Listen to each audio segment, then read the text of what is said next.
Hello student, स्वागत है आपका आपके अपने यूट्यूब चैनल बीजी टीचर में। तो स्टूडेंट्स, आज के वीडियो में हम बात करने वाले हैं कक्षा 10 गणित की प्रश्नावली 12 के बारे में, जिसमें आप लोगों को बताया गया है त्रिज्यखंड, वृत्तखंड और चाप की लंबाई के बारे में। तो क्या होता है त्रिज्यखंड, वृत्तखंड और चाप की लंबाई क्या होती है, सारा कुछ आज इस वीडियो में देखने वाले हैं, सीखने वाले हैं। वीडियो पसंद आए तो इसको लाइक करना है, दोस्तों के साथ शेयर करना है, और अगर चैनल पर नए हो तो चैनल को सब्सक्राइब करना है ताकि इस तरीके की वीडियो आप लोगों तक पहुंच पाए। तो देखते हैं त्रिज्यखंड क्या होता है, वृत्तखंड क्या होता है और चाप की लंबाई क्या होती है। तो देखो, यहाँ पर आप लोगों को 3 सर्किल बने हुए दिख रहे होंगे।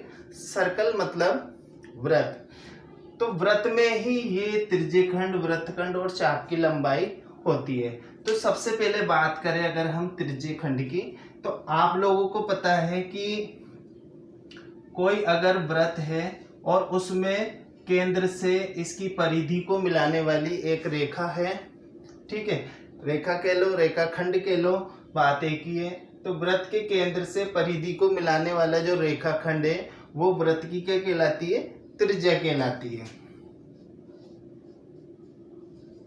क्या कहलाती है, त्रिज्या कहलाती है। तो इसका मतलब हो गया इस सर्कल में वृत्त का केंद्र ये हो गया O, और इसकी जो त्रिज्या है वो कौन कौन सी हो गई, एक ये हो गई, इसको A नाम दे देते हैं, इसको B नाम दे देते हैं। तो OB और OA इसकी क्या हो गई, त्रिज्या हो गई, ठीक है। तो दो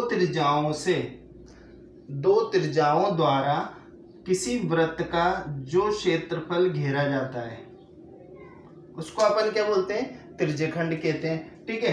अब त्रिज्यखंड के जब दो त्रिज्याएं आपस में किसी एक बिंदु पर मिल रही हैं तो वहां पर कोई ना कोई कोण का निर्माण जरूर होता है।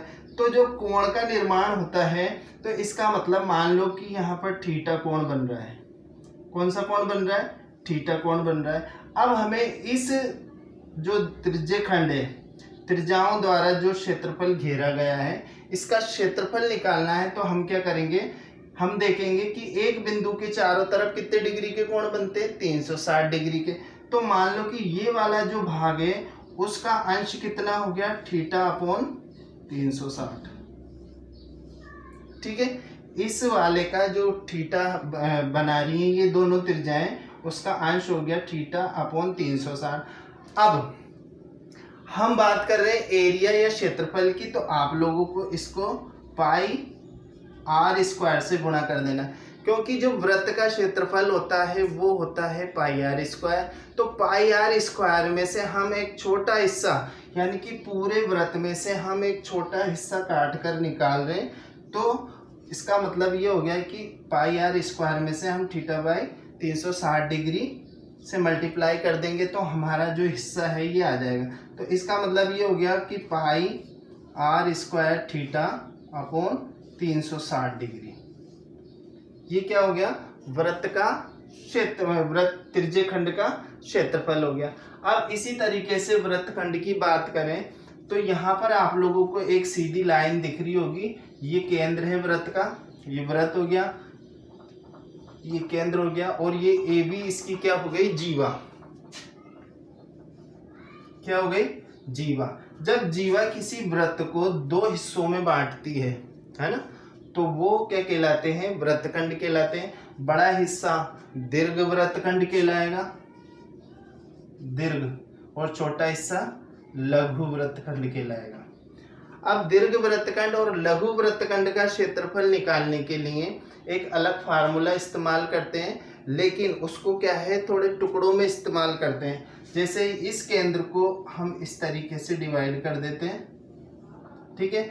अब आप लोगों को क्या होता है, करना होता है, ये जो पूरा हिस्सा है ये त्रिज्यखंड का बन गया पूरा। दो त्रिज्याओं द्वारा जो क्षेत्र घेरा जाएगा उसे त्रिज्यखंड कहते हैं। तो एक बार पूरे त्रिज्यखंड का क्षेत्रफल निकाल लेते हैं, फिर उसके बाद आप लोग ओ ए बी त्रिभुज देख रहे हैं, उस त्रिभुज का क्षेत्रफल निकालेंगे, और त्रिज्यखंड के क्षेत्रफल में से त्रिभुज का क्षेत्रफल अगर घटा देंगे तो आपको लघु वृत्तखंड का क्षेत्रफल प्राप्त हो जाएगा। इसी तरीके से हम चाप की बात करें तो ये जो वृत्त आप लोग देख रहे हैं इसमें ये O केंद्र से गुजरने वाली रेखा A, त्रिज्या A और B हो गई, ठीक है। अब इसने जो वृत्तखंड घेर रखा है ना, सॉरी त्रिज्यखंड घेर रखा है, उस त्रिज्यखंड के जो बिंदु हैं ये वाले हैं, इन बिंदुओं के बीच की जो दूरी है ये वृत्त का क्या कहलाती है, चाप कहलाती है। ठीक है, अब यहां पर भी देखें तो O केंद्र पर किसी वृत्त में कितने डिग्री के कोण बनते, 360 डिग्री के कोण बनते। अब ये वाला कितना अंश है, यानी कि पूरे 360 का कितना अंश है, तो थीटा बटावा 360। अब हमारा जो चाप है वो कहां पर आ रहा है, वृत्त की परिधि पर आ रहा है। जो चाप है वो कहां पर आ रहा है, वृत्त की परिधि पर आ रहा है। तो हम क्या करेंगे, इसको 2 पाई r से मल्टीप्लाई कर देंगे, क्योंकि वृत्त की परिधि का जो सूत्र होता है वो क्या होता है, 2 पाई r होता है। तो इस तरीके से हमारे पास जो चाप की लंबाई का सूत्र आएगा होगा 2 पाई r थीटा बटावा 360 डिग्री। तो इस तरीके से आप त्रिज्यखंड, वृत्तखंड और चाप की लंबाई का क्षेत्रफल और उसकी लंबाई निकाल सकते हैं आसानी से। तो आशा है आप लोगों के समझ में आया होगा, और इन फार्मूलों का इस्तेमाल करके आप लोग क्या कर सकते हैं, सवाल को आसानी से हल कर सकते हैं। तो वीडियो कैसा लगा कमेंट्स करके बताइए, पसंद आया तो लाइक कीजिए, दोस्तों के साथ शेयर जरूर कीजिए, और चैनल पर नए हो तो चैनल को सब्सक्राइब कीजिए ताकि इस तरीके की वीडियो आप लोगों तक पहुंच पाए। मिलते हैं अगले वीडियो में, तब तक के लिए गुड बाय।